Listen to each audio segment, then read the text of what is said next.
Let's go. 2 cup, please. I've been a chef for over 50 years. Service. And I've come to realise that the food we eat tells a story about who we are. So I'm on a mission to find out what we all like to eat today. Oh, that is good. From our traditional dishes Long live the Yorkshire pudding. to those we've made our own. I mean, that is multifaceted Britain on one page. I'll meet producers, There you see a robot. It's picking them. I find a lot of craft beers too hoppy. Don't know why, but it tastes all right.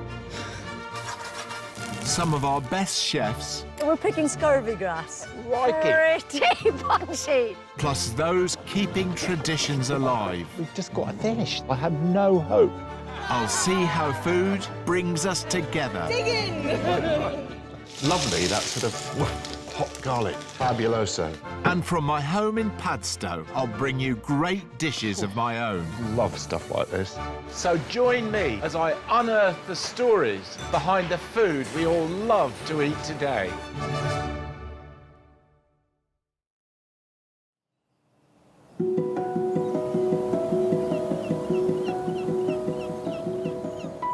Padstow in Cornwall, the place I call home. While it might not look like a hotbed of revolutionary ideas, when I opened my first restaurant here back in 1975, serving a mainly fish menu, it caused quite a stir. And ever since, I've been obsessed with uncovering the best and boldest ideas in British food. Well, welcome to the kitchen where it all started for me about 50 years ago. A little bit bigger now than it was then. But over those 50 years, the whole UK has transformed, I think, in terms of food. And especially cooking dishes all around the world, which now you can find here in the UK. Plus, of course, we've still got our classic dishes, and we all still love our roast beef and Yorkshire pudding and fish and chips. But many young chefs are now putting a spin on that and making the dishes even more exciting for the next generation. Which is why it's the perfect time to go in search of the best food stories in the land. And I'm starting 400 miles from Cornwall in a part of the UK I love for its fierce, strong culinary traditions and its superb modern food, and for what underpins both of those, fantastic homegrown produce. Today I'm in Cumbria. It's one of the top foodie destinations in the country.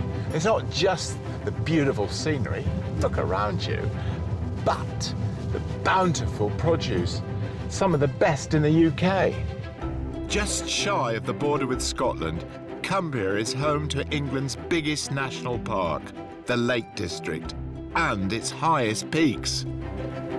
The food producers who work this wild landscape are a hardy bunch, folks to be reckoned with. The poet William Wordsworth once described the Lake District as a republic of shepherds and agriculturalists, by which he meant that the sons of the hills, as he called them, were in charge and not the upper classes. And this is still a county of small farms owned by the same families for generations. I want to tell you the story of one of them, a sheep farm run by a family who've worked this northeastern corner of the Lake District for over 600 years. Morning. Morning, Rick. How are you doing? Oh, very well, actually. Bracing up here. And what are you Hi, doing? Rick. So we're just putting our flock mark on because these sheep live in the mountains on the fells amongst other flocks. The sheep James Rebanks and his wife Helen and daughter Molly farm, which go on to be sold as lamb and mutton, are called Herdwicks, a breed that has been native to this landscape since the Bronze Age. The main thing to see with the Herdwick is it's born with like this thick carpety fleece, and that lamb can be born on a snowy day on a mountainside. Amazing fleece. And they take no harm at all. That's fit to go to the mountain now, the fell we would call it. Now, James is not your average sheep farmer. He's been called the most influential farmer in the UK, as he's also a best-selling author who passionately believes we can produce better food and preserve the planet by going back to the traditional non-intensive farming methods of his forefathers. There is nothing beyond this, nothing higher, nothing more profound than these simple things. Nothing that matters more than trying to live our little life on this piece of land. This is my inheritance to my children. This is my love. Keyboard. I wrote some books, show some respect. Up, up. What do you want to talk about first? Eating your sheep or rearing them? Well, to me, the two things go together, and I think that's the great tragedy of a lot of modern food, isn't it? We've separated eating from production of food. Yeah. And those yeah. two things shouldn't be separated. The way food is produced adds enormously to the flavour and the health of it and the quality of it. Your farming methods then, tell me how it works. It all starts with healthy soil, and we're building that by letting the pastures grow longer and mobbing up our flocks of sheep and moving them through small fields every 3 days. In the modern system, you'd have given a field maybe 2, 3, maybe 4 weeks rest. Yeah. We're getting up to sometimes as much as 120 days rest, and you just have an abundance of flowers and seeding grasses. And in the base of it, it's damper, so there's frogs and voles. You're powering the whole food chain yeah. up. However, can you make money doing that? I mean, you obviously don't use pesticides or fertilisers. Well, it's a tough old gig. Yeah. So there's a good side to it, which is we're massively cutting costs. We buy very, very little in terms of input. The downside is we really need people to want to buy what we're doing, to support us, to pay a little bit more in the shops for the right kind of farming, the right kind of system. I mean, who do you sell to? Who really likes Herdwick sheep? Well, there's a fantastic thing happens in modern Britain, which is that some of the newest British communities, so the British Asian communities, particularly in the northern towns and cities, are our best customer for our most old-fashioned mutton. Really? And it's going into curries, it's going into kebab houses, all sorts of places. Slow cooked shoulders, legs, and being really treasured for their festivals, particularly at Ramadan, and all the farmers around in these local areas know when to time to take their sheep to the market for those mean at festivals. the end of Ramadan? At the end of Ramadan, absolutely. Fantastic tie-up between some of the most old-fashioned, isolated, rural, very white communities and some of the most modern and diverse British communities. And I think the lesson there is sort of white British modern culture have forgotten how to eat some of these products, and we're having to be retaught that by some of the newer British communities who've got the sense to do it. I just love James's story of mutton, bringing two very different British communities together. It seems to me that in modern Britain, it's often food which unites us. Speaking of which, I'm very happy to be joining the Rebankses for lunch, to eat a dish that has long been loved here in the north of England. Smells so good. And is perfect for bringing out the flavour of mutton. So tell us about the hot pot then. Very traditional hot pot made with a 10-year-old mutton, hill ewe, who grazed up on the fells, and I've made it with carrots, onions and a parsnip, a bit of black pudding as well. It's been slowly cooked in the bottom of the Aga for about 3 hours, and then just taken the lid off at the end to brown up the potatoes on top. That is delicious. Goes so well with some red wine. Oh, it would. No, I'm not asking for it. Water, of course. Lunchtime, Rick. And while I'm tucking into her cooking, it seems a good opportunity to ask Helen, whose family have been farmers for as long as James's, about the book she's just published, The Farmer's Wife. In your book, Helen, you've got lots of sort of old recipes, parents, grandparents' recipes. That's right. My grandma baked and cooked, and a lot of the things she made would have been passed down. And she loved butter, cream. They knew how to save the beef drippings, and they made the stocks from the bones. A roast dinner would last them a week with the cold cuts. It doesn't have to be complicated, and it doesn't have to cost the earth. You are, I have to say, preaching to the converted. I know. If I eat something that we've grown out there in the farm, and I know that we looked after it really well, it was part of a really good system, and then it tastes that good, that gives me a real buzz and a real pride. Well, it gives me a real pride in our national cuisine as well, really. I mean, because it's world class. Helen's hotpot has reminded me how much those wonderful old family recipes have contributed to our modern cuisine. And I've commandeered the services of my son and chef, Jack, to revive a Stein family favourite. What are you going to do with that? You're going to mince that? Well, no, I threw it away a month ago, the mincer. A lot of chopping for you then. Yeah, a lot of chopping. I'm using a delicious leg of Herdwick lamb, which we've already had part of for Sunday lunch. And I'm going to make my mum Dorrie's leftover lamb shepherd's pie. The great thing about this shepherd's pie is it's using previously cooked meat. Make the most of your Sunday roast. Exactly, exactly. So I'm just chop some vegetables. Yeah, no, I need the onions and the carrot. Garlic? Okay. No garlic. She'd never have used garlic, gosh. It's always nice when I used to, you know, read in your books, this is my mum's recipe. Yes. I've never actually cooked along with you. one of her actual official dishes, I've always had to sort of make them up myself, but... The thing about her was that she just kept it all simple. And by the way, she wouldn't have thrown that away either, bit of stock. We got that on the kids' table. Yeah, I mean, some of her stocks, she wasn't great on refrigeration from time to time. Remember, some of her stocks are a little bit on the tart side. Well, yeah, but I think she's definitely handed that down to you. Thank you, Jack. Gently fry the veg for about 5 minutes and add your lamb. She would really go for it, adding flavour with some tomato puree, leftover gravy stock, salt and pepper, and peas, which I think is a great addition to a shepherd's pie.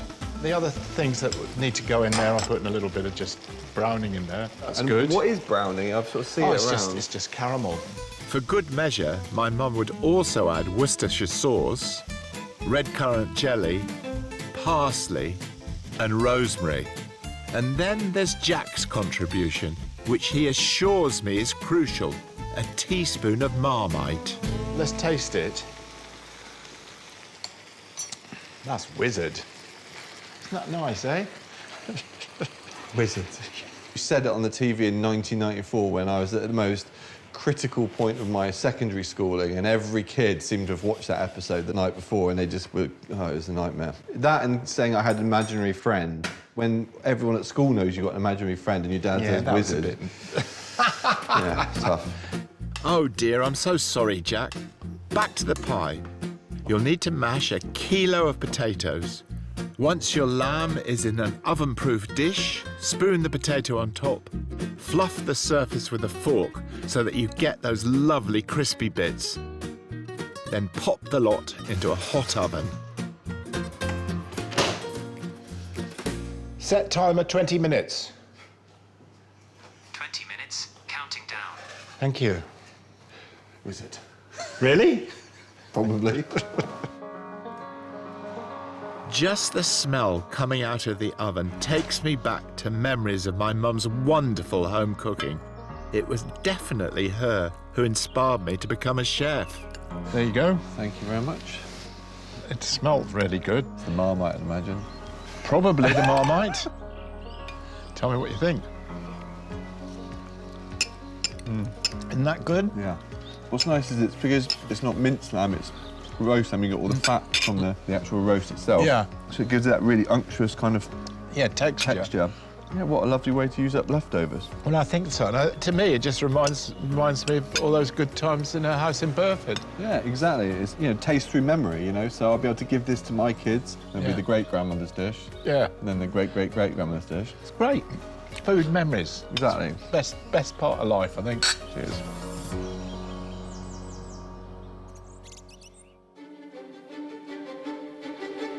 In Cumbria, it's not just the land that yields amazing produce, but the sea too. At the southwestern tip of this county's 180-mile coastline is the pretty little market town of Ulverston. It's Flag Fortnight, when the shops, restaurants and bars adorn themselves with banners to welcome the festival season. But that's not the only thing this town is known for. Now, this is a bit of fun. This is on my food journey. I love picking up details like this. We're in Ulverston, and it is actually where Stan Laurel was born. I'm a great fan of Laurel and Hardy. You either love slapstick comedy or you don't. And always it was Stan that got them into trouble. He was the one that was always swinging around with a ladder and knocking Ollie over and then stepping into a pot of paint. And then there's a thing over there. Here's another nice mess you've gotten me into. And that was always what Ollie said to Stan. But the thing that I really like about Laurel and Hardy, I think like all comedy duos, there's something that clicks when they're on screen together. And it's very interesting that when Ollie died, Stan never filmed again. And I think that's because he realised that together they were so perfect. Apparently Stan, who was born in this house here, used to go shopping with his gran for his favourite locally made treat, Beer's treacle toffee. But I'm in search of a different Cumbrian delicacy. It's made with brown shrimps, which are caught just beyond Ulverston in Morecambe Bay, where I was lucky enough to go shrimp fishing 20 years ago with my old friend Ray Edmondson, whose shop, I'm glad to say, is still going strong and sells the food this part of the world is traditionally famous for, Morecambe Bay potted shrimps. Ray's is particularly popular, though he's never revealed how he makes it. Hello. Now then, how nice to see you. It's very nice to see you, Ray. After all these years. Well, it's been a long time, but I've always remembered your potted shrimps, have to say. That's what I like to hear. I know, and also going out on your boat.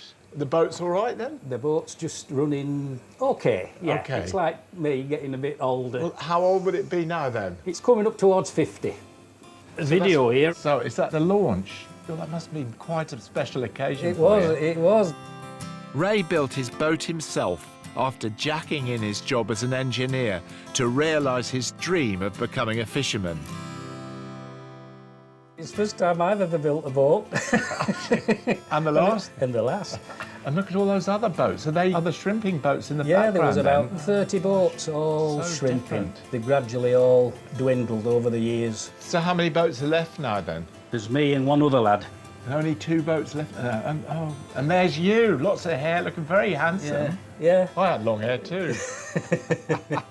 Well, that's lovely. There we go.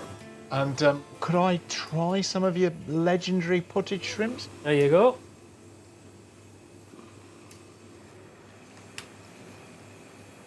And this is your recipe?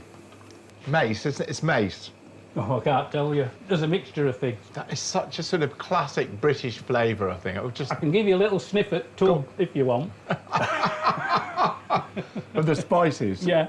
Just have a little sniff there. Yeah? Lovely. It's just that, I know you won't tell me what's in it, but I know there's mace in it. But it's just that little bit of spice. I mean, I think that these shrimps are a real delicacy. I'm not wrong. They're so sweet. They're lovely, aren't they? Aren't they great? Yeah. I do think that brown shrimps, found all around our coastline, are something we've slightly forgotten about. Yet they're so much tastier than the imported prawns we all insist on buying. And it's sad to hear from Ray how few people are fishing for them these days. Which is why I'm delighted to be on the way to meet someone who does still keep himself very busy fishing for brown shrimps. Morning. Funnily enough, he's called Ray too. Ray? Oh, hello there. Sorry. Nice to meet you. Hello. But instead of using a boat, he goes fishing in this wonderfully ancient tractor with its specially adapted trailer. This is the kit. This is it, yeah. It's all mainly homemade.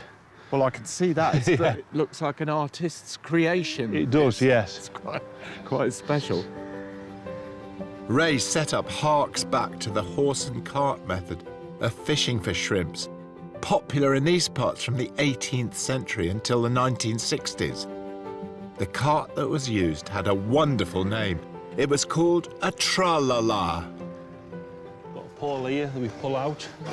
Looks like scaffolding pole, if I'm It is, it's all scaffolding pole, yes. And there's a net either side. Pull the nets out, troll for 20 minutes or so, then check your nets. So you go out at low tide then? Well, obviously you need to get out there, but what happens? Why at low tide? As the tide recedes, the shrimps go down with it, so they're more concentrated.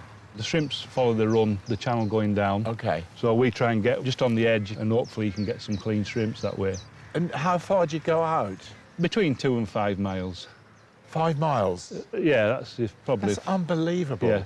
You can't see the shore or anything. No.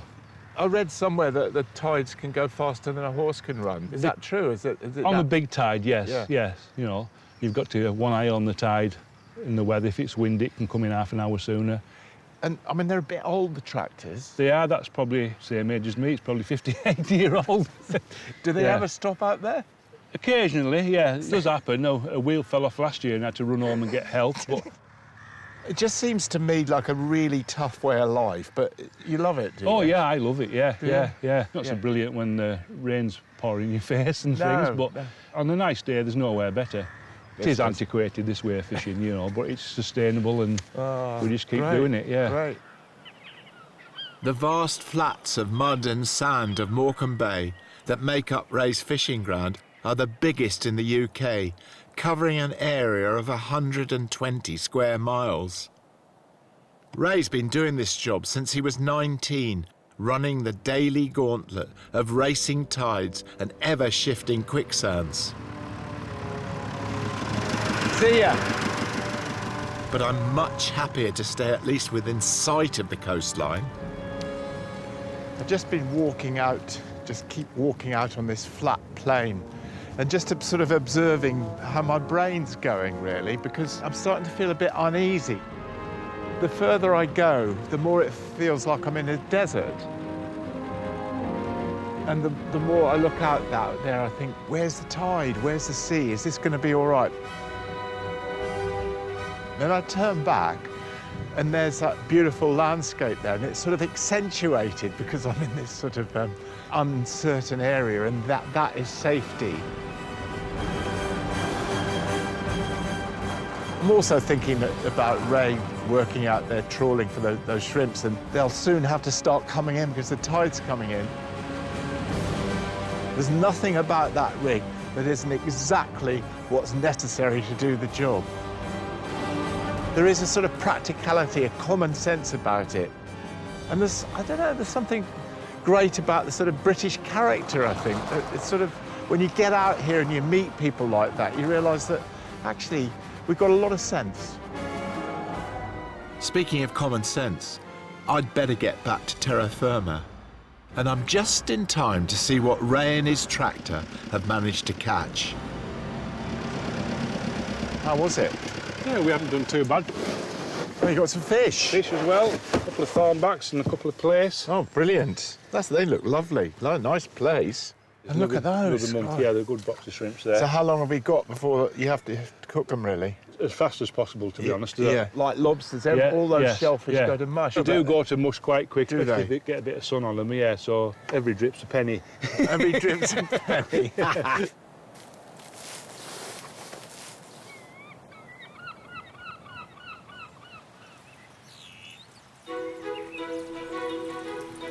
It's a grey day in Padstow, but I have some fresh Morecambe Bay shrimps. And I want to show you how to turn potted shrimps into something worthy of a place on any modern table. I'm going to make some crumpets to go with them, and I'm going to poach an egg. It's a nice little starter, I think, with just a crumpet, poached eggs, and potted shrimps. So first of all, we're going to make the crumpet batter. Combine some plain flour with warm water, then add your yeast, baking powder, sugar, and some salt. Give it some welly as you whisk that lot together, and then cover it and leave to rest for 30 minutes. Now for the potted shrimps. First of all, just melt some butter. And I'm adding some mace, about a teaspoon, then some cayenne pepper. I like a bit of bite in my potted shrimps. And some white pepper. And just let those Spices infuse for half a minute while the butter melts. Then in go my lovely juicy shrimps to warm through. Potted shrimps for me, it goes back to a time when, in the 60s, an orange juice was an entree, was a starter, or a tomato juice. So potted shrimps was a bit sort of luxurious. To finish, simply portion the shrimps into ramekins, top with clarified butter, which has had the milk solids removed, and pop into the fridge to set. Time to return to the crumpet batter, which should have started to rise. Oh yes, look at that. Lovely action from that instant yeast. Really brought the whole thing to life. So first of all, I've got this already heated up. Just going to brush a lot of butter over it. Then I'm going to put a lot of butter in my crumpet rings. Excuse the butter all over the worktop. Divide your foaming batter between the rings. OK, now we wait. For 4 to 5 minutes until the crumpet surface is dry and full of holes. Then flip them over for 30 seconds. There's nothing like a freshly homemade crumpet, in my opinion, with a poached egg on top, a generous dollop of potted shrimps, and a sprinkling of chives. It's a typical summer's day here in Cornwall. Rain on the roof, I don't know if you can hear it. But this sort of dish is designed to cheer you up, I think. That crumpet is so nice. I purposely put quite a lot of cayenne pepper in there, but the mace, that's a very British spice. And white pepper. It's quite sort of exotic in a funny sort of way, but very British as well. Just the right thing for a rainy lunch. And a dish like that, like its key ingredient, deserves pride of place in our national cuisine. Next time, I'm in Argyll. It's so peaceful. If you leave the house with a problem, by the time you've been out here for half an hour, you don't have a problem. It's an amazing therapy. The first thing to do is pull the tail off, then crack them. We're picking scurvy grass. Like it. Pretty punchy. Punchy? That would have said it's poisonous.